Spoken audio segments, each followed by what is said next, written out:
iymon keltirgandan keyin eng yomon bir gunohdir. Kimki bu gunohdan tövbe qilmasa, undaq insonlar zolim insonlar bo'lgan bo'ladi deydi. Mana bu Qur'oni Karimninki bu oyatida insonlarni o'zaro haqorat qilishninki naqadar yomon bir gunohlik to'g'risida ochiq xabar berdi. Endi Payg'ambar alayhisolatu vassalam haqorat qilish to'g'risida nima degan biz bunga qarab boqaylik. Payg'ambar alayhisolatu vassalamning hadislaridan birisida deydiki, haqorat qilish bir odamda haqorat qilish sifati bo'lsa, u odamga shu haqorat qilganlikninki o'zi hamma yomonchilikni elib keladi. Ya'ni haqorat qilish hamma yomonlikqa vakolatchilik qila oladigan bir yomon axloq degan. Endi bu yerda yana bir hadisda biz bu haqoratninki qandoq bo'lganligini Payg'ambar alayhisolatu vassalamning yana bir hadisida ochiq ko'rib olamiz.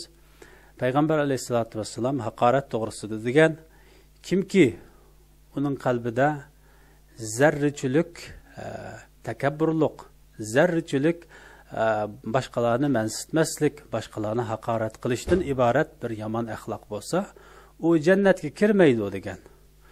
Shuning bilan o'ltirgan sahobalardan birisi Payg'ambar alayhisolatu vassalamdan so'ragan, "Ya Rasululloh, sizlar bu yerda haqorat to'g'risida so'zladilar. Inson o'zininki kiyimining chiroyli bo'lishini yaxshi ko'radi, yaxshi kiyinishni yaxshi ko'radi, chiroyli kiyinishni, yasanishni yaxshi ko'radi, kashisining yaxshi bo'lishini yaxshi ko'radi.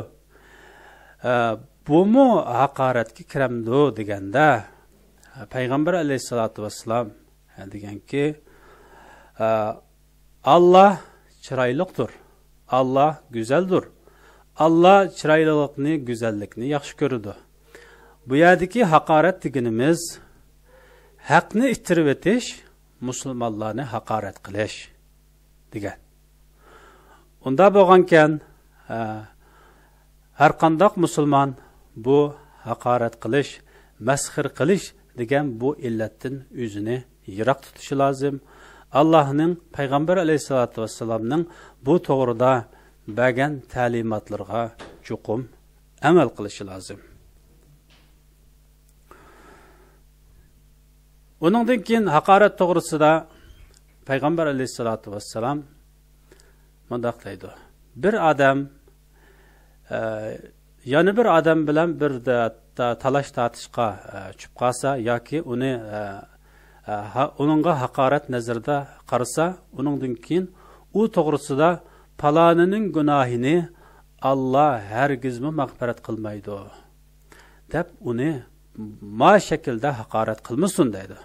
Bu vaqtida Alloh tabarak va taolo bu inson uchun deydiki, paloni bu mening ustimdan nima deb o'zining musulmon birodarini haqorat qilib qasam qiladi ekan.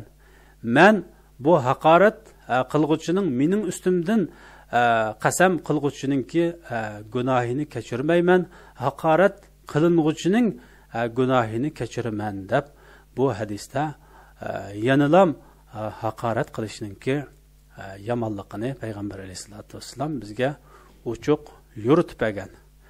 Hurmatlik musulmon qarindoshlar, bu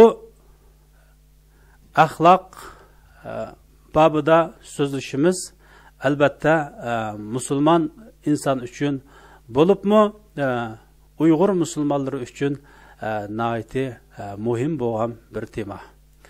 Biz bugun xuddi dengizdan bir tomchini olganga o'xshash, biz dinimizni bir dengizga o'xshatsak, uning ichida axloq bobi yana bir tomchi.